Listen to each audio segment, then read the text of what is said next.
see. Hopefully everybody can hear me. So we're really grateful again to Wendy for giving us one more class, this time on the instinctual subtype 789. And this is the final class of the Enneagram series. I think we missed one for Easter Monday. Otherwise, we have pretty much been going since the beginning of January. So I want to thank all of you for staying with it. I know it's been great information. And next week, I'm planning to re-show Liberating Jesus. Now, I'm only going to show it like in small sections, and then we'll have discussion after each section. So I'm not going to show the whole thing in one go. And then we'll spend a couple of Tuesdays working our way through that video of the play Liberating Jesus and discussing the various things that he brings up. So I hope you can join us for that starting next week. Over to you, Wendy. Okay, thank you. That's awesome. I loved that video, and there were so many points along the way where I wanted to stop and think about what was being shared. So that's just an awesome idea. Okay, so once again, we have an action-packed day planned for you. Let's just see if I can move us over here. Can you guys all see my screen? Yep, okay. Full screen. Okay. So today we're going to talk about the instinctual subtypes for the type 7, 8, and 9. And because we have a little bit of extra time, I also wanted to do a practice that Helen Palmer shared with us because, you know, the goal in addition, well, primarily the goal in studying the Enneagram is to be able to cultivate the inner witness that observes our behavior and action so that when we're in our default, maybe unconscious, maybe semi-conscious mode around how our personalities are showing up, that we give ourselves the option to sort of push the pause button and to then experience what it might be like in that interstitial liminal moment of being able to observe what's going on, to ask ourselves, wow, that's my default pattern happening here. Is there another option that I might care to choose at this moment in time so that, you know, maybe the outcome is different? Because I know what the outcome might be if I continue down that default path. And if I want to change the trajectory, have a different experience in myself, have a different experience in my relationships, then cultivating that inner observer becomes a really, you know, essential practice. So, you know, taking off a little bit on what David Kyle was sharing with us, which, you know, I thought he did such a beautiful job of explaining the levels in such greater detail and helping us understand, again, that it's that capacity to observe that elevates our consciousness and our awareness so that we can move past those behaviors and those, I like to describe them, it's the prison of our personality. And then at the end, we'll have a Q&A and see if we can answer any questions that might have popped up during our presentation today. So I'm just, bear with me one second. Okay, so I want to make sure I'm on the right presentation. So again, the Enneagram describing 9 distinct ways of relating to the world, 3 centers of intelligence, 9 personality types, and of course the deep dive that we've been doing into our instinctual subtypes. So cultivating the inner observer. If you guys wouldn't mind just taking a couple of deep breaths, settling yourselves in, closing your eyes, feeling yourselves in your chair or on your cushion or wherever you're comfortably reclining. Feel your feet on the floor. Just bring yourselves back into your body. And what I'd like to do is to ask you to bring your attention inward with your eyes closed. Let's take 3 deep breaths.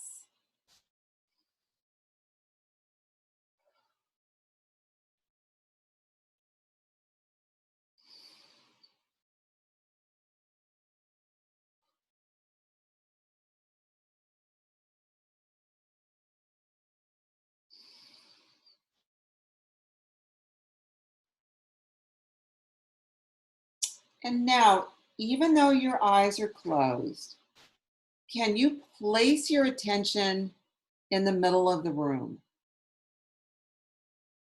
Take a deep breath.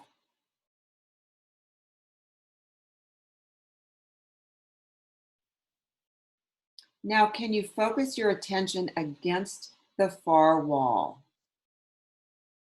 Take a deep breath.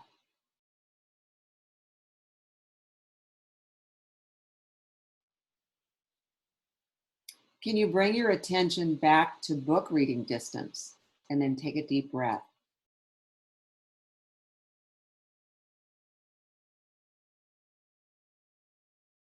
Can you bring your attention back inside your body? Notice what sensations you're experiencing. And take a deep breath.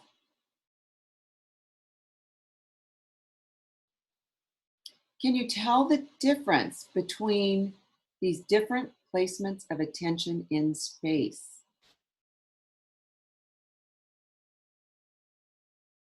Now, can you shift your attention to a line of thinking that is personal and private to you? Your own thoughts are completely unique and distinctive, and no one else shares or has this particular line of thinking. Take a deep breath.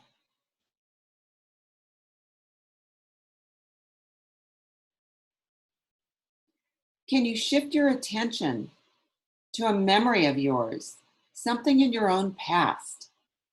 Memory is also distinctive. There are no two sets of memories that are the same. Take a deep breath.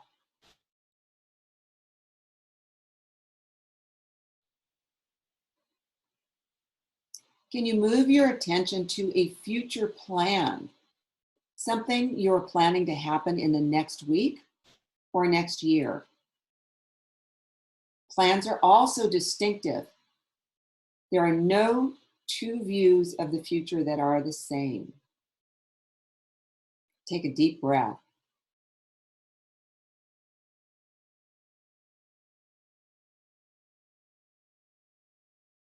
Can you shift your attention to a guided image, which we might call fantasy or imagination? So, for example, can you imagine yourself in Hawaii? And your imagination will supply some focus of a scene on a beach, hiking a volcano, swimming with dolphins, being in a city, being at a luau. And while you're there, can you bring some feeling, some mood into the picture as you imagine you might feel standing in Hawaii? Can you walk in your imagination? Can you look down? Can you see your shoes or your feet on a beach in the imagination that you're having of Hawaii? Now take a deep breath.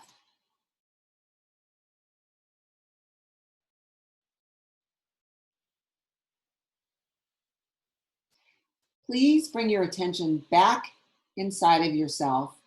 Leave Hawaii and open your eyes.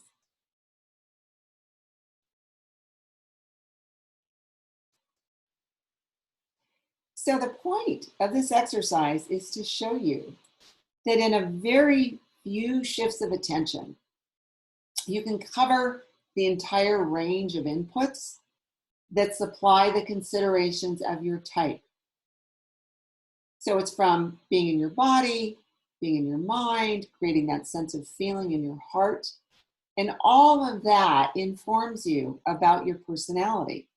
So perhaps if you're a 9, you might think about taking a nap on the beach in Hawaii.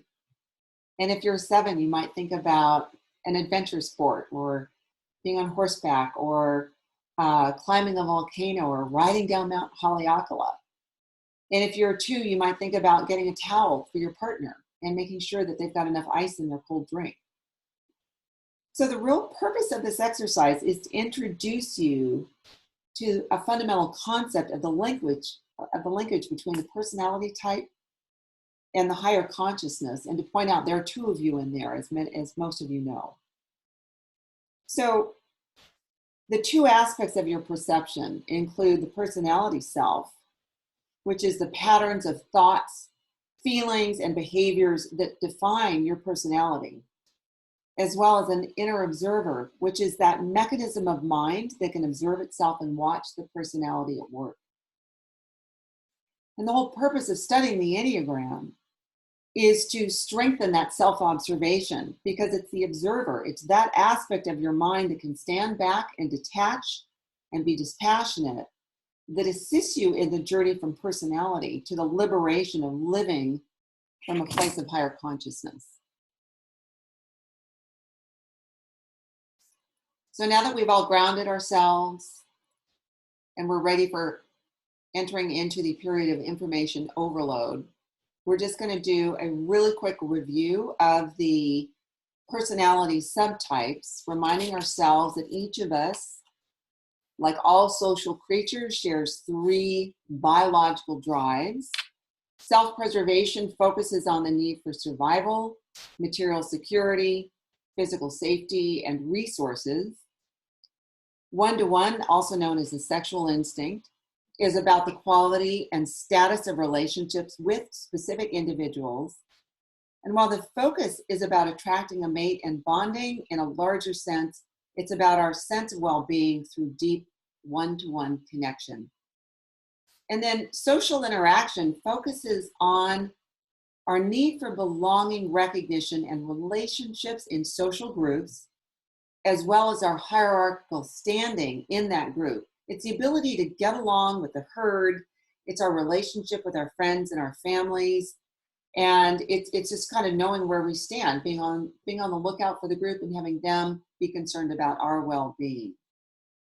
And so again, while each of us has all 3 instinctual drives, one in particular will be more dominant than the other 2. And so I think I explained this on the next slide. So one of those instincts is predominant, one is balanced, and one of those instincts is often repressed.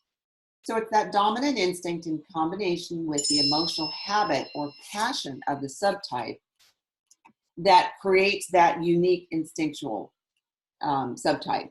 So again, the passion or emotional habit for the 1 is anger, for the 2 is pride, for the 3 it's vanity, also known as a way of self-deceit, for the 4 it's envy, for the 5 avarice, for the 6 it's fear, for the 7 it's gluttony, 8 it's lust, and for 9 sloth, another way of describing it would be indolence, and at its core it's about self-forgetting. And again, countertypes, and this is why I think the study of subtypes is so important, because for each type, 2 of the subtypes go with the flow of the energy of the passion, while one of the subtypes seems not like the others, and it moves against the main energetic direction of that type. So that counterpassional type is known as the countertype of the 3 subtypes. So within our self-preservation countertypes, we see the self-preservation 2, 3, and 4. Within the social countertypes, we see the 7, 8, and 9. And then within the one-to-one countertypes, we see the 1, 5, and 6. So today we're going to focus on the 7, 8, and 9. And as I did last week, and I wished I'd done for 1 and 2, we're just going to do a quick review of the 7 type, just to give us a framework for understanding the subtypes. So our 7s are optimistic, spontaneous, enthusiastic, and we might even say inspirational. So the big fear of the 7 is being, caught in a place of pain and of having their options limited. So their strategy in life is to seek stimulation, avoid boredom, pursue interest and pleasure, and keep all of their options open. I like to describe these guys as Energizer bunnies and having a bad case of shiny object-itis. So the focus of attention is around future possibilities, ideas, the freedom to pursue their interests, and as I said, shiny objects, whatever looks new and fun and interesting will capture their attention. So their wonderful strengths are their optimism, their capacity to create a vision and inspire other people around that vision. They're charming and expressive, enthusiastic and fun-loving. They are the life of the party. The blind spot, of course, is their own desire to avoid and move past pain and suffering, whether it's their own or that of others. And so to a certain extent, there's this inability to kind of see reality as it is. There's a defense mechanism around reframing, where a bad situation is converted into the silver lining at all times. And it's lovely to bring that optimism into a situation until a crisis happens, because the 7 is unable to deal with that. I have a very dear friend of mine who is a 1-to-1 7, the most idealist, most in love with the idea of a fun world. And she was married to an alcoholic and a drug abuser. She was raising 2 children with him. She was off in the world working, and he was supposedly doing the same. And she would come home to complete chaos and find that, the house was torn apart and the kids were, cranky. And, her oldest child was saying, Mom, Dad's got a real problem. And she'd say, oh, he was just having a hard day at work, until the police showed up, right? And he had absconded with all the money. And she literally could not see that situation for what it was, because it was just too painful for her. And that was the beginning of her growth path and her move to the virtue of the type, which is known as sobriety. So the type 7, from a subtype standpoint, if we look at the self-preservation subtype, these are the folks that are very practical and good at getting what they want. They're exceptionally good at recognizing opportunities. They know how to make things happen. All 7s are planners, but this particular 7 brings a kind of pragmatism to their planning. They have an enormous network of allies, and they tend to have a very talkative, amiable, and what I would describe as a somewhat hedonistic style. They're not only looking for opportunities, but they're wanting to, really enjoy the best that life has to offer. By the way, I will be making this slide deck available to you, so feel comfortable. You don't have to take lots of notes. So our social 7, on the other hand, is the countertype, and these are the folks who have kind of an anti-gluttony, where they're focusing on sacrificing their desires in pursuit of an ideal of being of service to others. So they're taking responsibility for the group. They want to be seen as good by easing other people's suffering. And even though they still have an orientation around being opportunistic, they want to avoid being seen as opportunistic. So it's almost like a way that they quell that inner desire for more by repressing it and pushing that into service for others. Our 1-to-1 7s, as I was describing my friend, they're idealistic dreamers, and they need to imagine something better than their own reality. Extremely enthusiastic. This is the most enthusiastic of all of the types. When you meet a 1-to-1 7, there will be absolutely no question in your mind that they are 7, because they're bubbly and everything's great and wonderful. And they're just so optimistic, and they have a passion for seeing things as they could be versus as they actually are. So doing more of a deep dive, we describe the self-preservation 7 as the keepers of the castle. These are the folks who express the vice of gluttony through making strong alliances.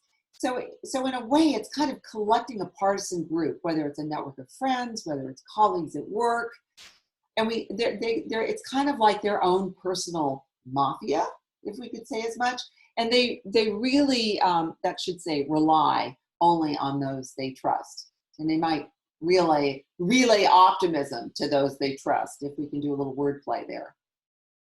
So they're very practical and good at getting what they want. Again, this is the most opportunistic of the sevens. They're very self-interested. All sevens are self-referencing, but this particular seven is looking for a good deal. They're calculating, materialistic, and excellent networkers. So for them, recognizing opportunities is about creating advantage that promotes their own self-interest. So they have kind of an excessive concern about really making a good deal. So in this way, they tend to be more pragmatic than idealistic. Again, like other sevens, they're cheerful, talkative, amiable, and pleasure-loving. But they kind of can disconnect from their own feelings, and they may put their interests above others, and so they can be a bit tone deaf to the interests of others, which in lots of regards can create conflict. So again, their combination of love, of pleasure, and self-interest creates sort of a hedonistic type of personality. And the development path, again, sobriety being the virtue of the type. And by sobriety, what we really mean is it's bringing a seriousness and a recognition of reality to life. So by observing how self-interested their motivations are and how their tendency is towards opportunism at every opportunity, that can really get in the way of downplaying their capacity to be in touch with their feelings. If they're not in touch with their own feelings, it creates difficulty potentially empathizing with other people. And so that may impact relationships and larger goals. And this is not to say that these people don't have a great degree of intelligence, but I would say that on the scale of emotional intelligence in terms of empathy and relational capacity, it's definitely an area of need, particularly for this type of seven. Now, and this is where the social seven looks almost the exact opposite of the self-preservation seven. This is in the system described as sacrifice. So I don't know if you guys remember the movie, I believe it was Brother, Sun, Sister, Moon, about St. Francis of Assisi. St. Francis of Assisi was a classical example of a social seven. And this is the countertype who expresses anti-gluttony. There's just this conscientiousness about not exploiting others and of being in service to others. So it's kind of a pure aesthetic character. They avoid being excessive or overly opportunistic. There's a way of sacrificing in this sense of being willing to be of service, to bringing advantage to others. So it's that sense of, I have one slice of cake left on my plate, and my instinct or my desire as a seven is to really enjoy that cake and consume it and love every morsel of it. But the social seven is going to figure out how to slice that one remaining piece of cake into as many portions as are necessary to feed those who have gone without cake. So it's giving more to others and taking less for themselves. It's a striving towards altruism as a way of assuaging their own guilty desire around pleasure or advantage. So oftentimes this social seven is miscategorized as twos. And I've seen this in my practice where I'm typing types where they will say, oh yeah, I'm a two. And as I'm questioning them, what I'm noticing is a little bit of lack of connection to their own feelings. But they're very self-referencing. So they're thinking of themselves, which is unlike the two who's really out there, much more conversant in helping others, and the 2 is turning themselves into a pretzel to change and shift their image to be pleasing to another person, and the 7 is not going to do that, although the 7 may be very helpful, in fact. The 7's motivation for helping is not to have their needs met indirectly, but rather to deny themselves pleasure in service of other people. So they want to be seen as good, as defined by social consensus. And their ego is rewarded by recognition. And weirdly, in sort of creating debts in others.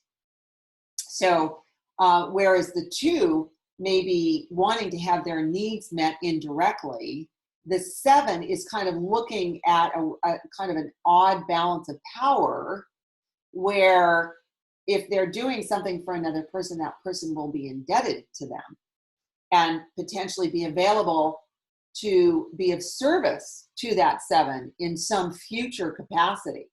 So it's not necessarily being opportunistic and being in debt to that for the 7's own self-interest, as much as it is in being utilized in a capacity for the greater social good. So the development path for our social 7 is to bring awareness to their motives when they are being helpful to others. It's to observe that dynamic and polarity between the gluttony, the desire that they have for something that is then being pushed down in a response to a desire to deny themselves something that they would deem as pleasurable. And to see really how that polarity is masking a deep fear of their own painful feelings. And it's really important for this type to recognize that seeking pleasure is not being selfish. So you guys see this weird dynamic with these countertypes, how they can look so different from the other 2 types that go with the flow of energy and are oftentimes mistyped as something that is not them at all. Getting back to our mainstream 7, we have the 1-to-1 7, which is in the system known as suggestibility. So this gluttony is expressed as idealization. And there's a certain type of naivety to this personality.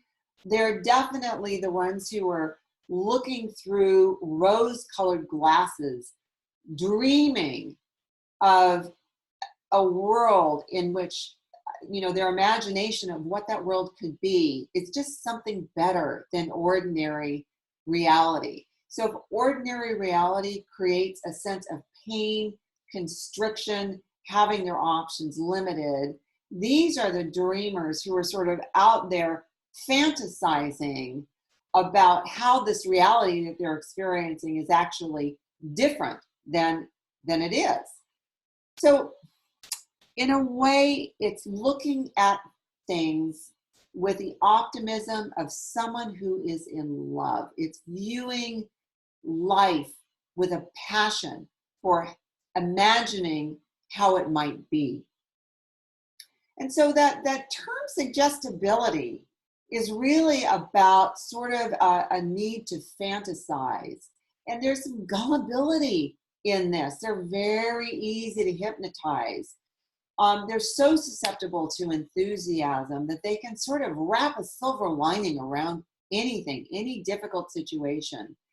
And again, so the defense mechanism for the 7 is known as rationalization. And this particular type of 7 kind of puts rationalization on steroids. I mean, they do sort of a hyper bringing, ordinary life into an extraordinary world. I think these people are fantastic, probably fantastic authors of sci-fi or romance novels because of their ability to imagine things that are beyond the calculus of the rest of us. So there, in this particular type, is huge anxiety around what I would describe as fear of missing out. They want to be part of everything. So there's this tendency to kind of have lots of plates spinning, to be cultivating lots of activities at any one time. So on any given day, they may be triple booked in a single time slot. And at the last minute, they're trying to decide which of those they're going to let go of, because it feels like they're giving up something that may bring them a pleasurable experience. And so the people on the other side of that equation who are expecting that 7 to show up are frequently disappointed, because that 7 decided to do one of the other 3 things that they had booked at that time. And so there's this tendency to really get overcommitted, and to not be able to say no, because everything in the equation looks fun and exciting. So it's difficult for them to differentiate and choose one over the other. So the development path for this type is to notice when they're living in their imagination versus actually the reality of how things are and why it is that they're cultivating that fantasy.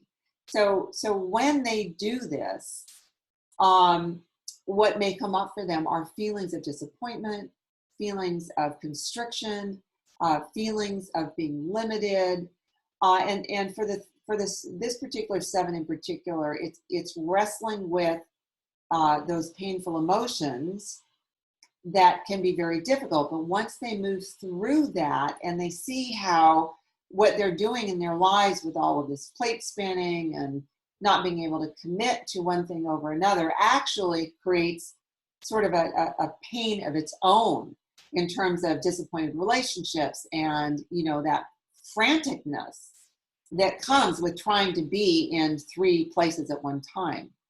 So it's observing the tendency to embellish and idealize, and then the willingness to explore those feelings and the deeper fears that are underlying those tendencies that provides our suggestible 7 with a growth path. So moving on to our type 8s. These are the folks who just through their very presence and their standing take command energetically of a room. Oftentimes, I think Claire was that asked the difference between her counterphobic 1-to-1 6 son and whether he might be an 8. And I have a way of differentiating these folks when I meet them, because when I meet the 8, there's no question in my mind. They just stand their ground. They're just sort of pushing their energy out there. So these are the folks who are very assertive, sometimes overly so, incredibly direct. You always know where you stand with an 8, whether or not you like hearing it or not. They're going to tell you exactly what they believe to be true. Very decisive and incredibly self-assured. So the fear of the 8, the core fear, is of being vulnerable and weak. So they're going to take the stance in the world where they are powerful and strong. They're going to take charge and make things happen. So their focus of attention really is on seeing the big picture and knowing that they are an integral part in making things happen in that picture. And in order to do that, in order to own that space, they're going to be strong and in control. They're very sensitive to power dynamics, and they always want to be the ones who have the most power in the room.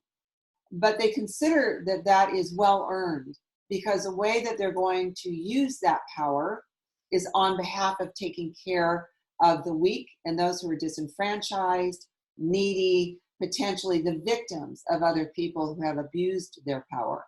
So that's the highest calling of the 8 in their best sense. Strengths, again, are they're very direct, powerful, strong people, incredibly generous, assertive, very hardworking. We say that 3s are the most hardworking type. I would say that 8s are probably more so. And their objective really, at the end of the day, in addition to making things happen, but they really are all about protecting others. The thing I love about 8s when I'm in their presence is I feel safe. They just have this quality and again, this is the highest expression of the 8. They have this quality of making you feel like they've got your back. Now, the flip side of this is on those levels of development that David Kyle did such a lovely job of explaining. At the lower end of development, they can also be really scary. And so it's easy to also feel not safe with an unevolved 8, particularly if they are in the mode of not being aware of the way in which their strength is allowing them to abuse power. And again,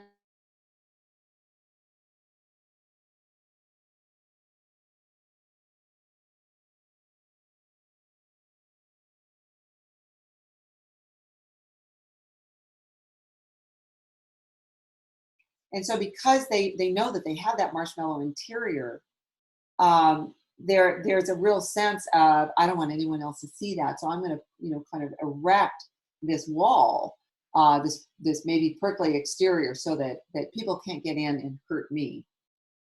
And again, what we say about the 8s is that the best defense is a good offense. So looking at our subtypes, just at a high level snapshot level, our self-preservation 8 really is about getting what they need to survive in a very direct and no-nonsense way. Extremely low tolerance for frustration, coupled with a strong desire for immediate satisfaction of material needs. So these are folks who know how to do business and know how to get things done. Our social 8 is the counter type. And again, this type can sometimes be mistaken for 2s. Their focus really is on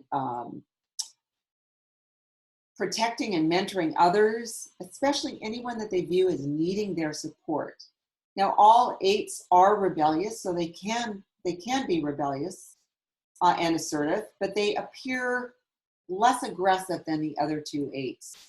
And they have the capacity, I think, to much more ably express their softer side when they're taking care of others. So there is a line of development, a line of growth between the 8 and the 2.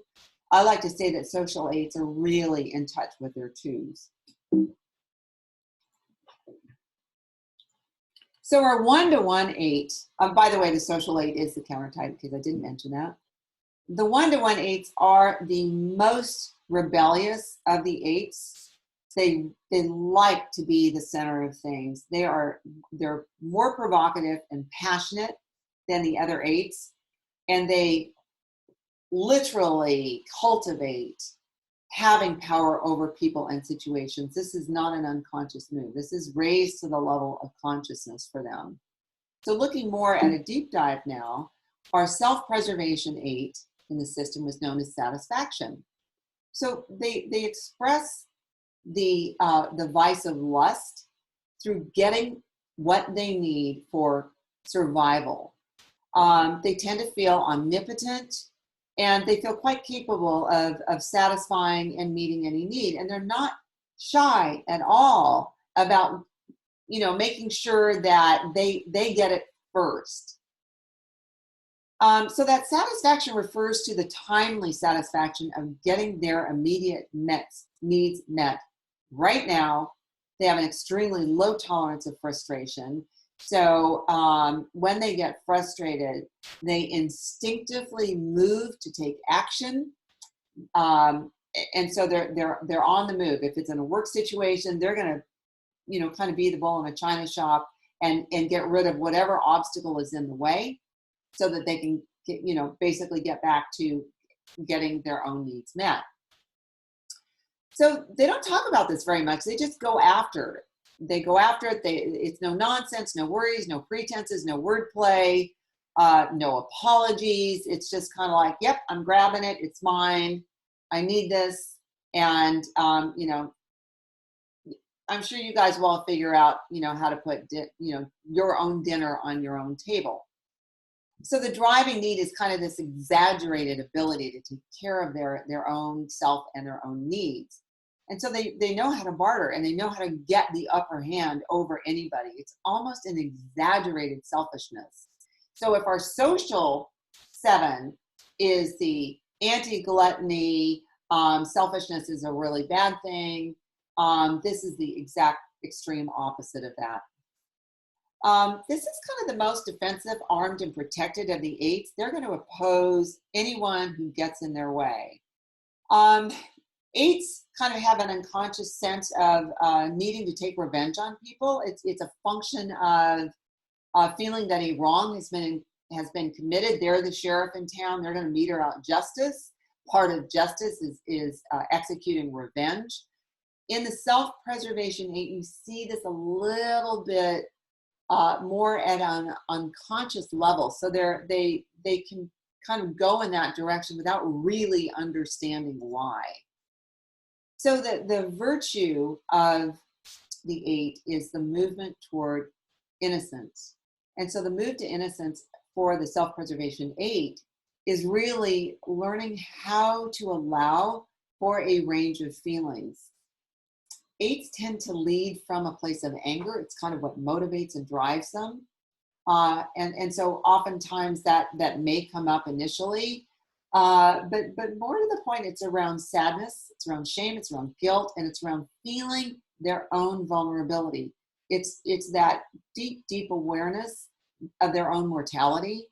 And as eights, kind of move through life, and they have more knocks where they maybe don't pick themselves up as quickly as they did before. That's that inflection point where the eight starts to look inward. So for the eight, it's around, can I trust you to be, to allow my own vulnerable feelings, which in me create a sense of weakness? Can I trust you and depend on you to get my needs met by asking instead of just taking?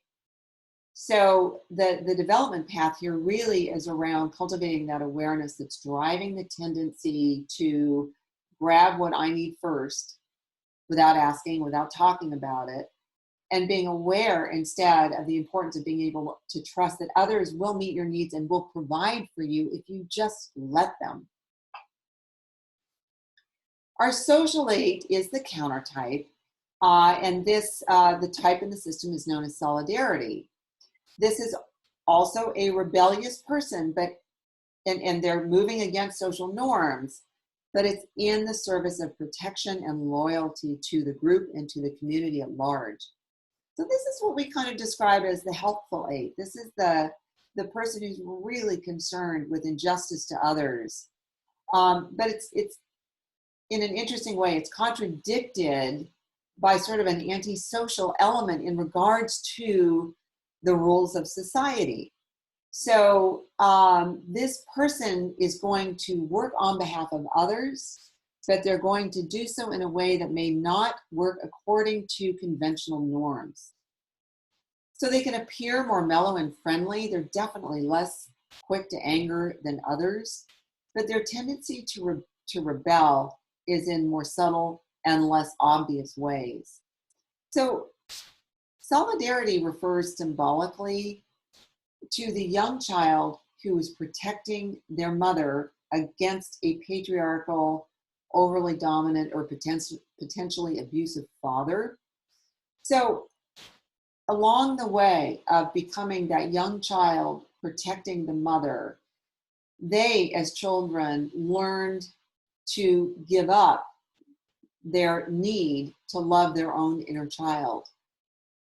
And so there's sort of a forgetting of their fragility around the importance of that inner child. And so in a sense, there's a compensatory move toward power and pleasure. And so they enjoy the power of a group. And in some sense, it can tend towards a bit of megalomania. All eights are attuned to power dynamics. This eight in particular is very strongly attuned to where others are persecuted by those with greater power, and therefore disadvantaging that, that group of people that can't provide for themselves, can't take care of themselves. So you see a lot of social eights behind these social justice movements and bringing their big power and capacity to get things done in a way that is really going to take advantage of those, people who are being sex trafficked, are being held by ICE, by Border Patrol, by going after them, by exposing the bad doings, bad dealings of other people, and making sure that they bring attention and awareness to help resolve those issues. So they're very action-oriented around defending and protecting the rights of people who have been disenfranchised and who've been victims of the abuse of power. So really the development path for this type in particular is around reconnecting to the need to love their inner child and being more protective of the child that they abandoned in the service of protecting that parent. So it helps them evolve if they can open up and receive more love and care from others. Eights in general have a very high capacity energetically to take things on, and can be very unaware of how they can burn out in either the service to others, the service to an organization. I'm talking about all eights right now. But in particular for this social eight, it's really being attuned to their own inner child and being receptive to the love and care from others. Our 1-to-1 8 sort of gives meaning to the word intensity. These are intense people, and in the system, it's known as possession.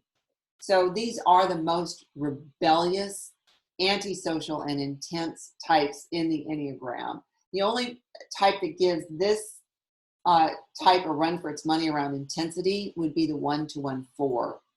The 1-to-1 4, interestingly enough, are far more angry and rageful than this type. The eights use anger to move them to action, but it moves through them really quickly. So they're angry in a flash and then they're over it. Whereas the 1-to-1 4 tends to hold on to those angry feelings as a way of sort of punishing themselves and punishing others as well. So these are the provocateurs. These are the most rebellious. They like being seen as bad. They don't have rules, or they don't have respect for rules or laws, and it's much more about action and less about being thoughtful before taking action, which is actually true of the other 2 8 subtypes.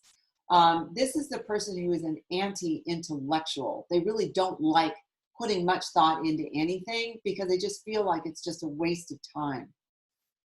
And so possession refers to taking over any scene energetically. They want to gain power over people, things, situations, and they must, at all costs, be the center of attention. This type can be fascinating, charismatic, magnetic, and outspoken, but they really truly believe that the world begins to run only when they show up. They display a strong passion for things. They can be very emotionally expressive and angry. And they're in some ways capable of displaying more vulnerability than the other eights. But again, this comes at a bit of a cost in relationships. So the development path for this 1-to-1 8 really is around their capacity to explore and share their emotions more consciously as a way to experience vulnerability. There's a need also to kind of look at the underlying emotions around this rebelliousness. And that rebelliousness comes again in a desire from an antisocial standpoint to push against social norms so that they can take over and impose their own a sense of justice in the world. So the development path, again, is managing energy to be able to share space with others and to temper that instinct to act first by thinking things through. Now, can anybody in our current political environment think of a exemplar of this 1-to-1 8 type? Yeah, Mr. Trump. I refuse to call him president. Sorry, just saying. So moving on to a gentler type in the system is our type 9.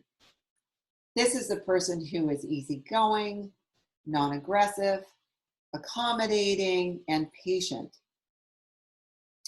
So the great fear of our nines is in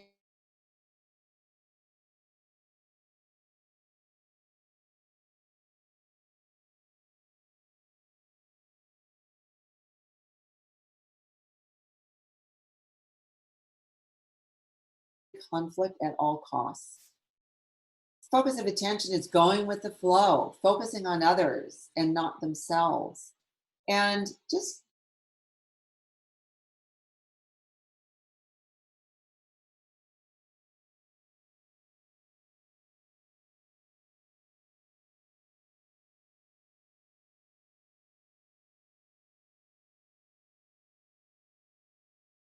and patient, they're incredibly inclusive. They want everybody's opinions taken into consideration. And so they're marvelous consensus builders, as well as very gifted mediators.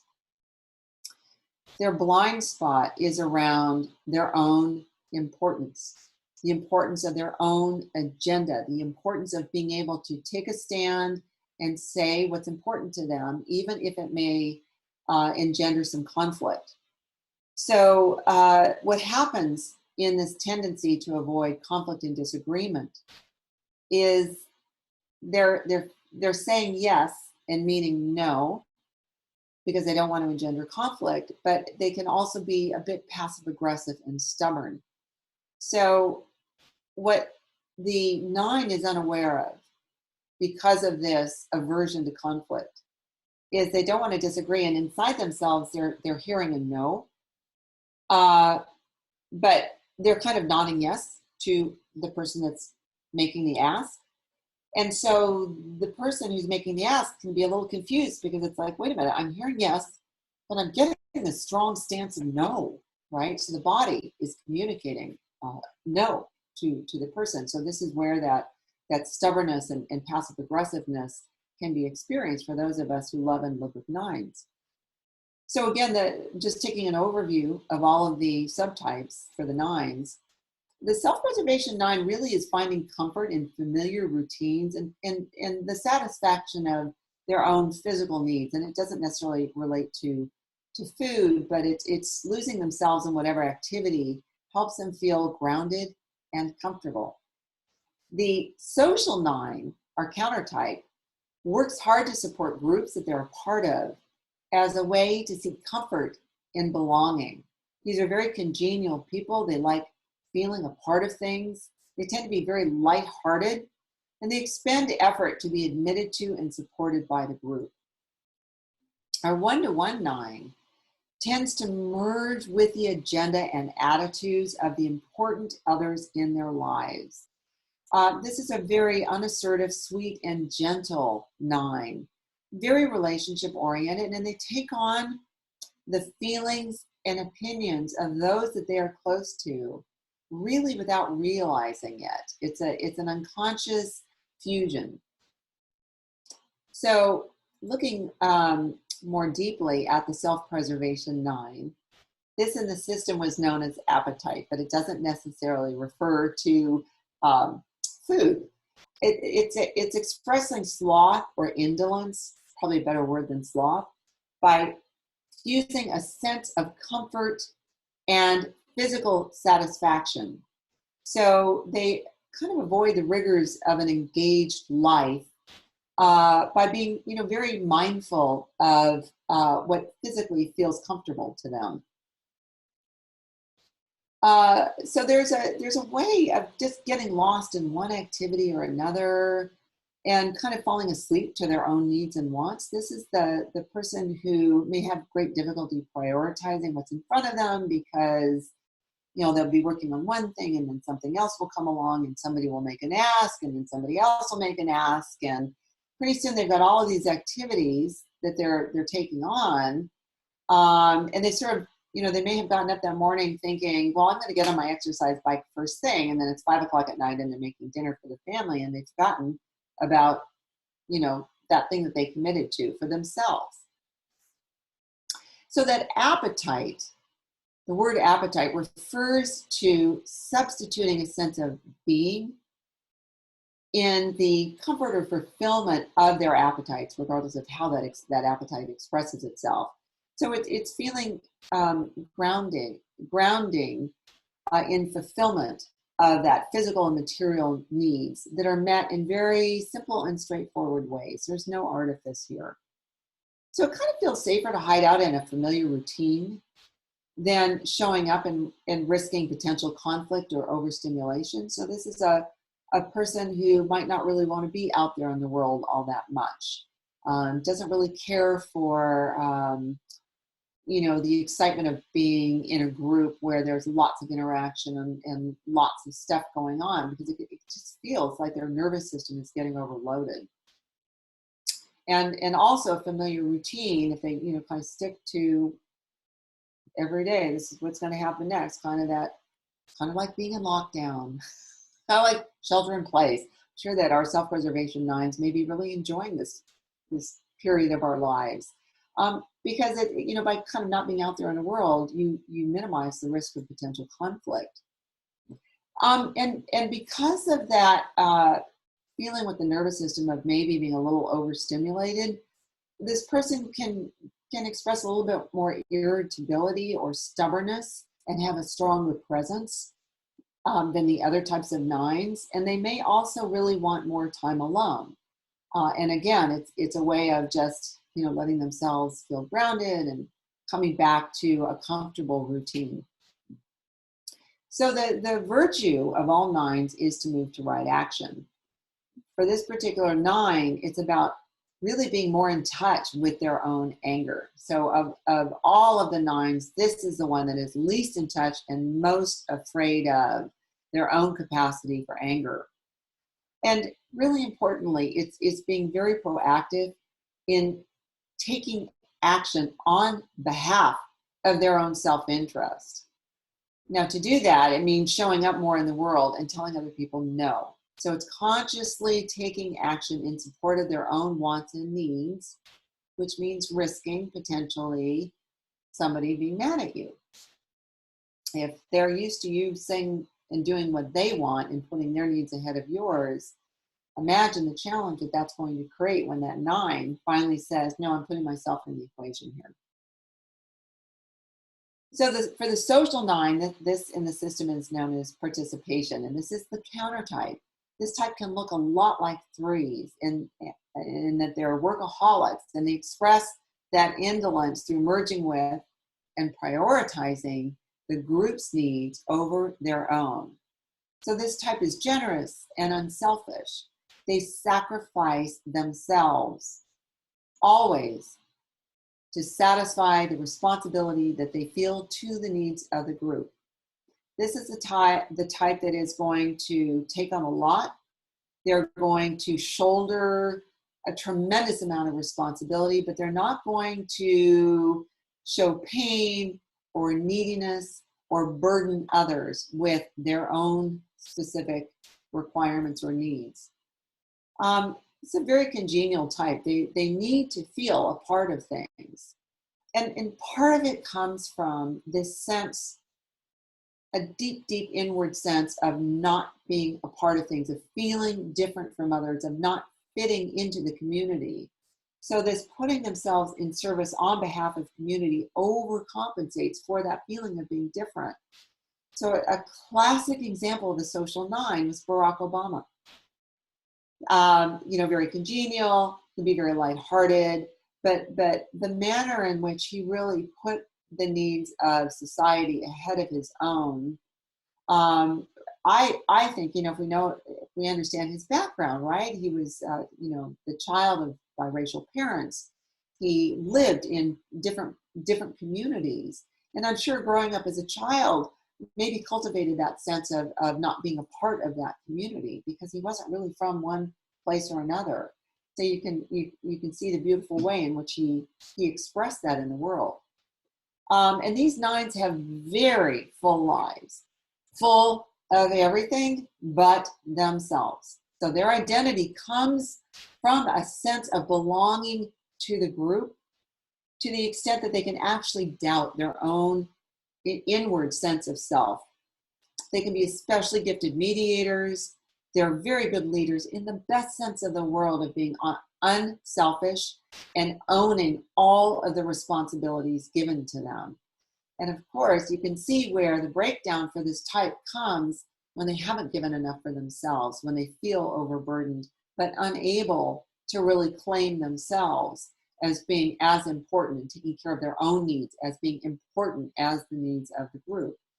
So of course, the development path for this type is to get in touch with the sadness that they feel at a deep level about not fitting in, that underlies that upbeat and very congenial demeanor. So it's becoming more conscious of how working hard in support of the group may actually detract them and distract them from their own personal evolution.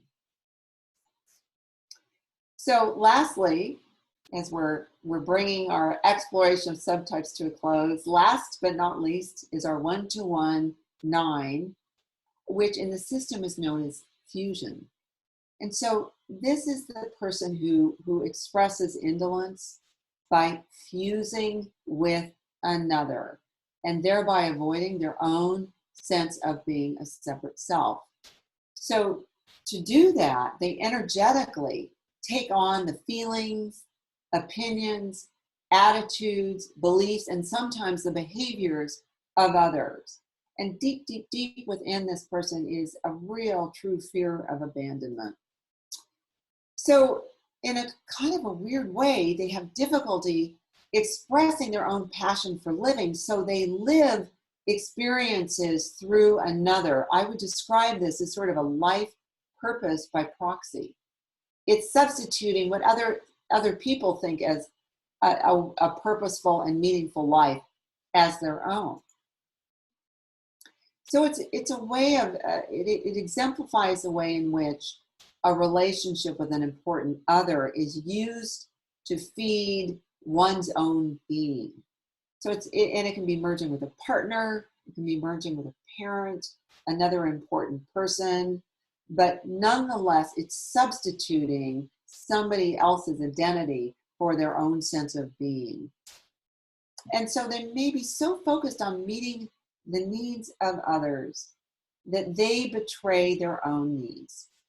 And so, again, this is the personality trap that we set for ourselves. In this particular type, it can result in kind of an unconscious passive-aggressive rebellion, where they're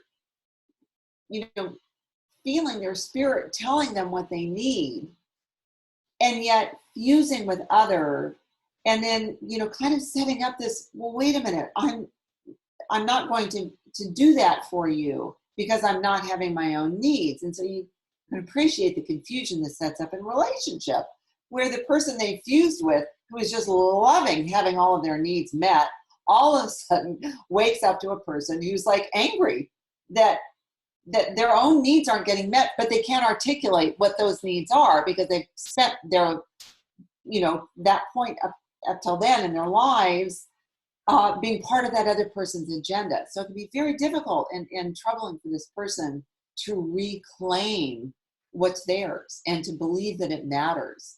So again, thinking about the development path, it makes sense that their move to right action is about the need to stand on their own 2 feet, to separate themselves and be equally apart from other, not separate necessarily, but willing to stand on the merits of their own deservingness to be there. Now, to get there, they have to experience aloneness. They have to make conscious boundaries. They have to be willing to explore their own interests, feelings, and desires to find their own identity and sense of purpose. So I think we've covered all 9 types, all 27 subtypes. So at this point, we'll just do a quick subtype summary, which is, again, understanding how our dominant instinctual drive operates in tandem with the emotional habit or passion of our Enneatype, which explains some of the key differences seen in the same types and also helps explain why sometimes people can have difficulty being mistyped as others because they haven't understood, you know, that instinctual drive is maybe a counter type, or is maybe creating that distortion in coming to their own true type. And that instinct plus the passion driven behavior really is operating at an unconscious level. And in how we express ourselves in the world, it shows up at the most automatic and least conscious of our personality patterns.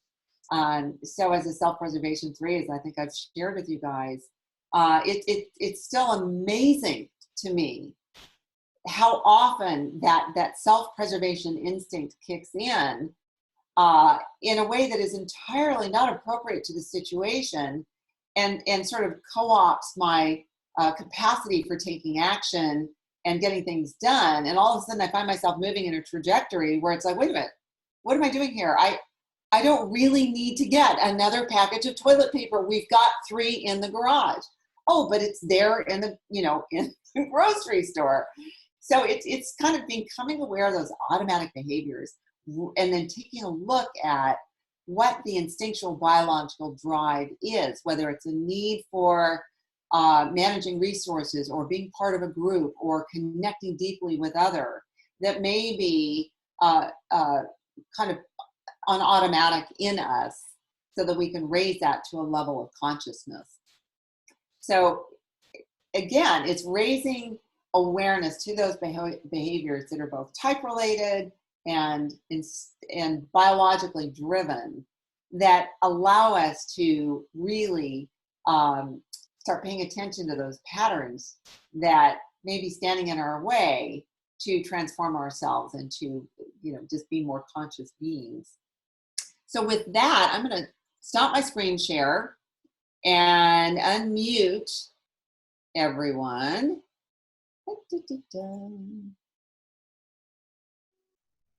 Okay, so I think I'm going to Jerry, for some reason, I am not able to. I'm just going to allow everyone to unmute themselves. So if you have a question, please unmute yourself and feel free to jump in, and we'll have a conversation. I think we've got another 15 minutes or so left on our time here. So I'd love to open it up and see what you guys think.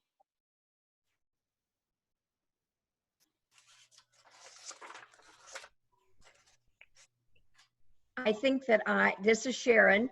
I think that for sure, I know I'm a 9, and I think that I'm primarily a 1-to-1 9, and the self-preservation, kind of those two. I don't remember what, I first identified with the self-preservation one, but then at the end of the 1-to-1, I started to realize, well, that really sounded familiar. So the 1-to-1 9 is one who is really fusing and merging with other people's agendas, and always putting other people's agendas ahead of their own. So I would ask you, when you look inside yourself and ask yourself to make yourself an important part of the equation, what feelings arise? To make myself part of the equation? Mm-hmm.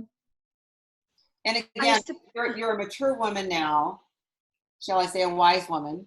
And so, thinking back to, perhaps when you were in your 40s or 50s, and thinking in terms of relationships, what can you see whether self-preservation or the desire to fuse with other might have been more important? I think I was moving from the 1-to-1 into the self-preservation. Mm-hmm. I think that the 1-to-1 was the dominant characteristic during that phase. And then about the time I turned 50, I started to move into the self-preservation, where I started to realize that I had needs, and that I needed to make those important in my life and not just look to taking care of everyone else's needs. Right. Yeah. And so did you experience that sort of passive aggressive stubbornness as part of your journey? I did. And like you said, it unnerves the person that thinks they know you, because you've always been one particular way. And then when you put your grown-up pants on or skirt on and decide that you need to speak your voice, you need to have a voice, and then that frightens people, I think, that have gotten to know you in a different way and form their relationship with you around like a different person. Mm-hmm. Congratulations on becoming a grown-up. Yes, right? Yeah, let me shut that off. Yeah, no, I realized that a big part of my second relationship was based all on that as well. So I'm hoping I've learned some things and can, like it said, you need to definitely stand on your own 2 feet. Don't try to find someone else to get absorbed in or to get you distracted, and forge your own path. The personal myth that the 9 must overcome in their journey is the myth that they don't matter, and then the myth that in making themselves matter, that they're going to lose harmony with the group. The 9 at the top of the Enneagram symbol is all about unity. And when you come into the world, you have this perfect sense of unity, had an experience along the way where you felt disconnected. And so all of these strategies to get back that, to a perfect place of unity is the personality's, the ego's effort to do that. But when you really come home to yourself, you realize you've been that all along. Mm-hmm. And the 9 is the perfect exemplar for the rest of us in the system for what unity looks like. There's something about being in the presence of 9, of a very well-evolved 9, where you're holding, 9s have this capacity, this superpower, I think, for really holding space for other people. That to me is a model and exemplifies what to do myself in creating space for other people, which is to hold that all people are equally important, including myself. So thank you for sharing that. I think I've got a couple of other people. Let's see, Lori, Kathy Lee, Susan, you've all unmuted yourself. So who wants to jump in first?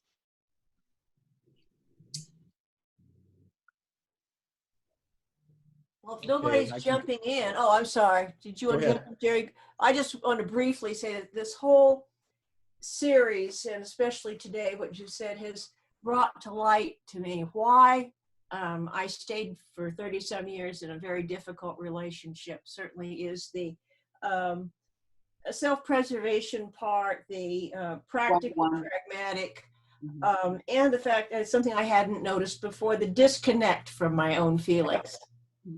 Yeah. Oh, Kathy Lee's laughing at that. Yeah. Jump in, Kathy. Kathy, would you like to say more? Kathy Lee, sorry. She's just agreeing. So I'd love to have the two of you on a panel. So one of the things that Jerry and I are talking about doing is when we're all able to get back together as a collective group, we're going to do type panels. And I think there's nothing more illuminating than having people of the same type sitting in a panel where we explore in front of an audience what it's like for that type. And you see the energy as these people are sitting next to each other and they're resonating off of each other and they're clicking at a different level. And And the audience is like, oh my gosh, I thought I was a 7. I'm not a 7. I don't act like that. I may be enthusiastic, but maybe I'm a 3, or just a very happy 2. So, Wendy, I'd like to see you plan that, because it sounds like fun to me, which means I want to do it. well, they're best done truly in a setting where people can connect with each other.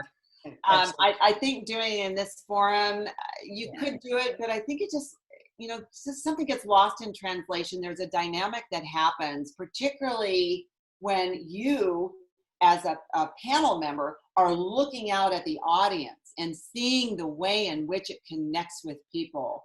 To me, this is the true gift of that narrative tradition, is that we learn about our types by hearing about it from others.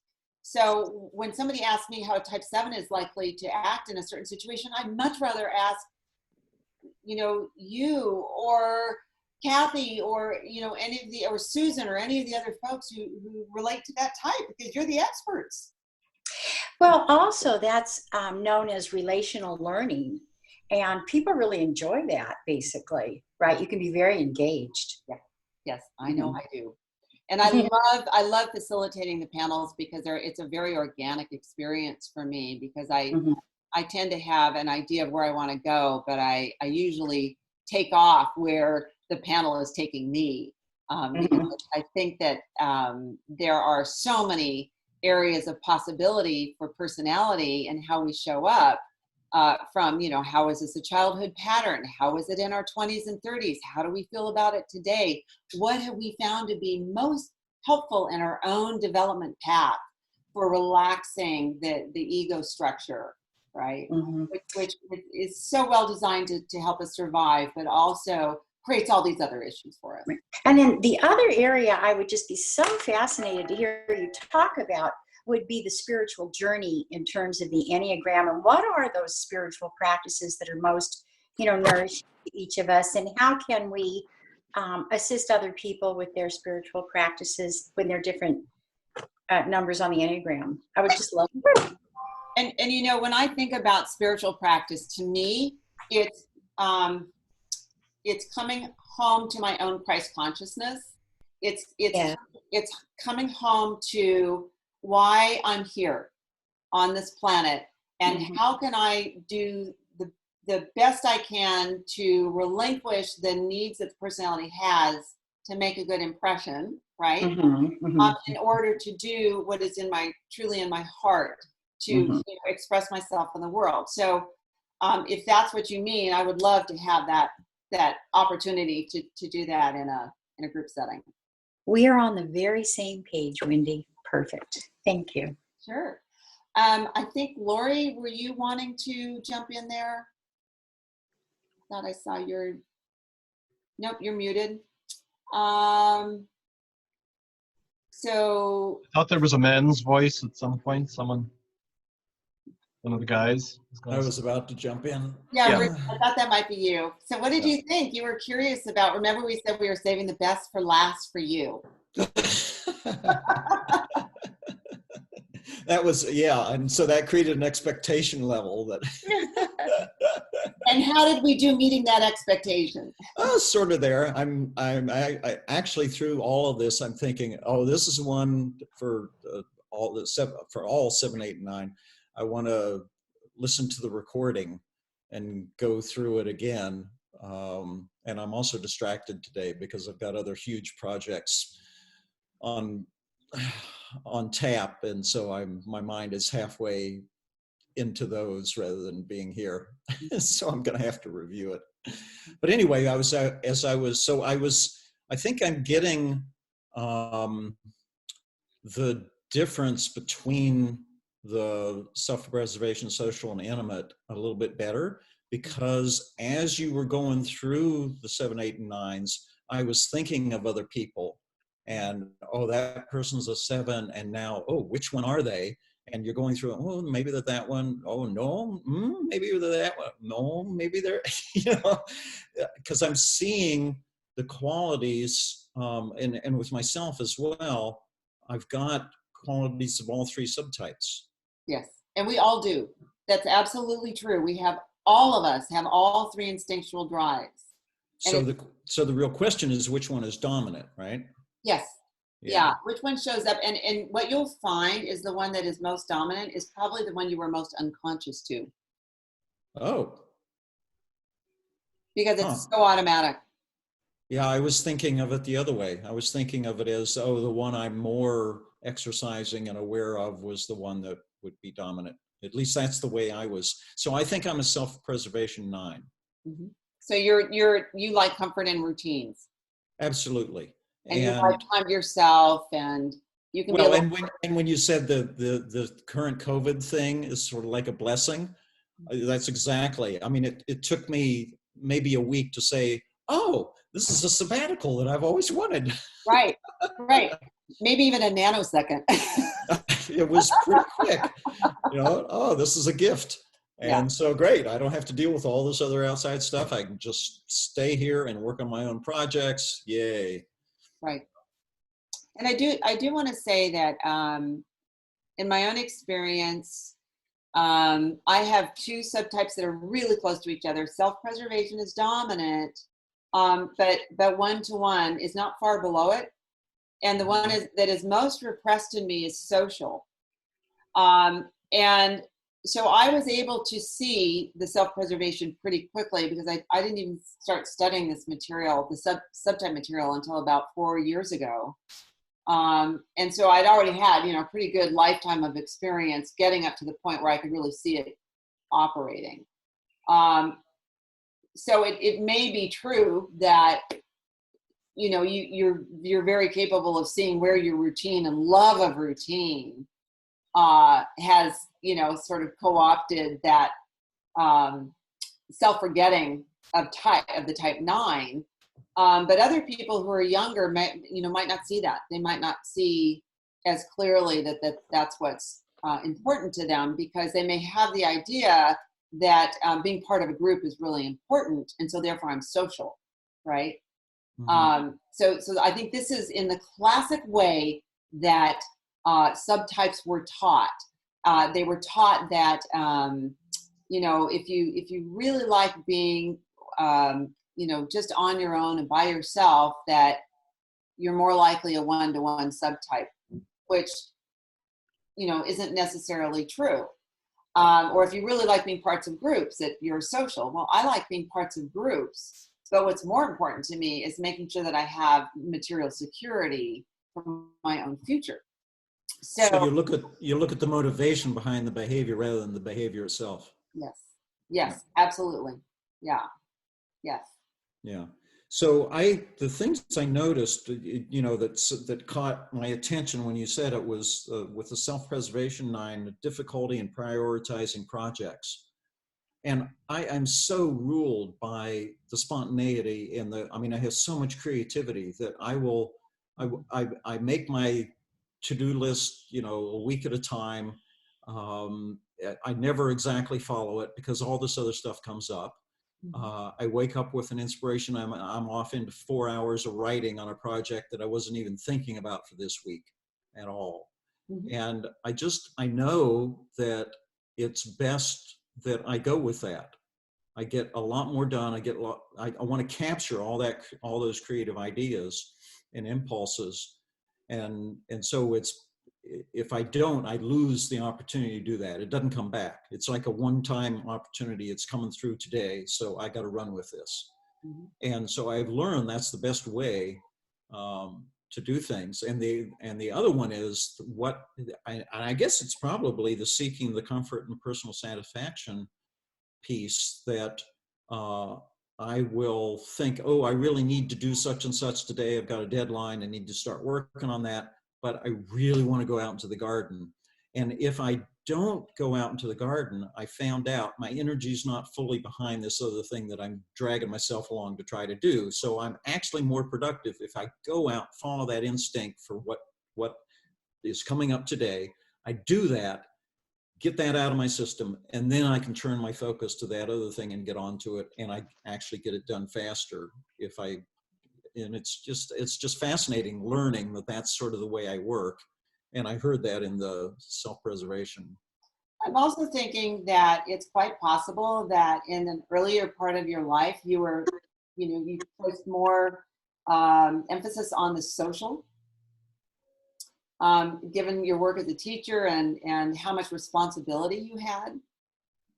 And potentially, as you've brought more things into balance, you're now putting your own needs more ahead of the group needs and allowing yourself that opportunity from a self-preservation standpoint to put your comforts first ahead of the needs of the group. I'm just interested in exploring with you if that might be a possibility as well. I think the self-preservation was always there first. I think the social was more of sort of family and community background. It was the context of all the situations that I was growing up inside of. So, my parents were part of creating an intentional community in 1950. I mean, who heard of that kind of stuff? In West Virginia, of all places. Wow. So I grew up in a real community. And when I hear people talking about community, I basically hear they don't know what they're talking about because they've never actually had one. Yeah. And I grew up in a real one. And, that's interesting. So there was that learned behavior, right? Yeah. To fit into the context, but the underlying desire and need to put your own comfort first, which you're now having the opportunity at this stage of your life to experience. Yeah. So it was sort of like, well, what I realized actually as part of the development path, this may answer some people's questions about that. I took this fascinating course called Spiritual Marketing Quest back in 99, 2000, something like that. And it was basically looking at, in very similar ways, the Enneagram. I wonder if they were actually trained in the Enneagram. You looked at what the traumas were in childhood, figured out what your coping mechanisms were for that, and turned that into the gift that you give to the world to figure out what your niche market is.